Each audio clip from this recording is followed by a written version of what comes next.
السلام عليكم ورحمة الله تعالى وبركاته. ما أنت برنامج كيني هجامي وإن كجال جني وحيابها مين كوا هجاميها ينوعية ديسا حنقص قادم دورنا شن قيبود أو لجو قرطه أما لجو يقان هجاميها هجاميها حن أما هجاميها أما بعد ليرشيبه استميزا توجه رسحويا marka ugu horeysa inuu qaato bad goal ama arrimihiisan inuu ku saleeyo natiijada ka dhalan karta inay noqon karto mid xun ama mustaqbalka visionka uu leeyahay inuu yahay vision khaldan almost aan ku haboonayn go'aankiisa uu qaadanayo mustaqbalka dheer. arrinka labaad ee muhiimka waxa weeyaan lagu garto bad leadershipka ama hogaamiyaha khaldan يعني إنه ليه هاي كلي ترسني ما وحلو قانا أما إنه يراد وحول بانيكا I am right decision كا يوقع ما توقعدني دمانتي إنه كلي قاتو تاسو عقبات كنا قن كرتا حبوا جامين تيسا مستقبل كدير مستقبل كدو لبضبع مركا سيدا مركز تانا دينتين إنه إسلاما مركا إنه نقرن إنه يعني وحيلا ضحي واعتصموا بحبل الله جميعا ولا تفرقوا مروا الباي يعني إن يجدوا إذا تشيروا حلا قبته سيدك لو حد قرنا صن مر لبعض وأمرهم مشورة بينهم إن مروا الباء أنا كان discussion لقى يشون لو وده حليو لو وده إيجو يجدوا مركامين لقوا ذي فكرة ده لصوّد بندقوا جميعا وناكسن تسلوا يقنا إنه سن أنيكا إنه يلها مروا الباء إنك حين وطنا maxaa leeynagu baahan yahay qodobka saddexaad oo muhiim ah isaguna inaynu ogaansanaano ama garanno yani waxa weeyaan inuu leeyahay markaan ku hadlaynaa arrimaha bad leadership ama hogaamiyaha xun ama wanaagsanayn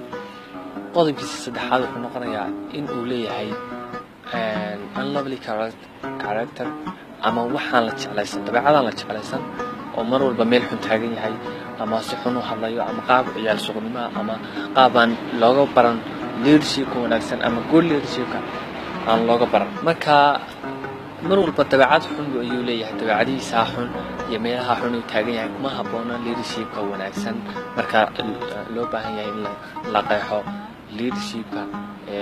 wanaagiisa iyo arrimihiisa yani inuu meel iska taagtaagan qof meel walba iska taagan ma lama baahna waa qof aan la jeclaysanin mar walba bulshaduna ma jecla يعني waxaan soo qaadan doonaa qodobka afraad oo isaguna kamid ah qodobada inoo sheegaya hogaamiyaha xun iyo arrimihiisa waxa weeyaan inuusan lahayn go'aan qaadasho mar walba uu sidaa decision qaado ama go'aan qaado yani uu ka baqayaa inuu ama aysan noqoto ama xaggan ka xumaata ama kan raali gelin ama kan yani kaas waxaan ku tilmaami karnaa bad leadership waayo ma la decision qaadashadii iyo go'aan qaadashadii ama xaalad degdeg ah marka ay ku timaado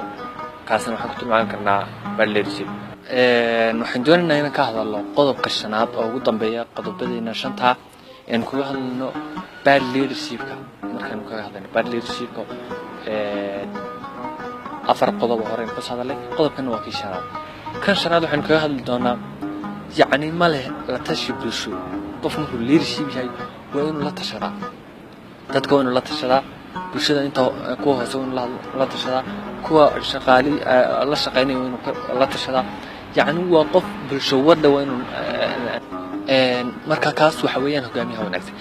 ka soo horjeeda oo marka noqonaya inuu la tashay uusan lahayn bulshadu uusan wadi karin bad leadership weeyaan leadership lagu tilmaami karo waa leadership weeyaan fashil buu ku dambeeyaa badanaa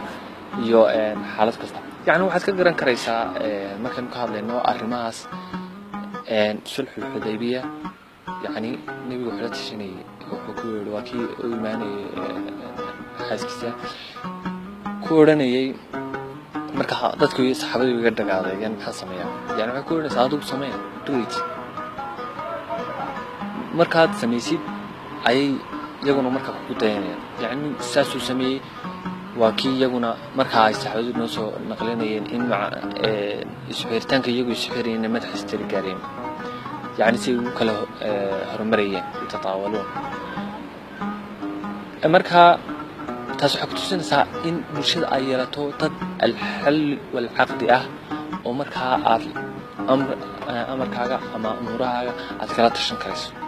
marka waxaad ka garanaysaa bulshada qaybaheeda kala duwan qof walba wax u yaqaanaa yacni qof walba meel uu ku wanaagsan yahay binaada dhammaystiran ma jiro marka qof walba inaad ku tixgeliso waxyaabo yaqaan experience-giisa xirfadiisa iyo wixii la halmaala intaasaan kusoo gabagabayn doonaa maanta barnaamijkeena maanta waa salaamantiin. Assalaamu calaykum waraxmatullaahi tacaala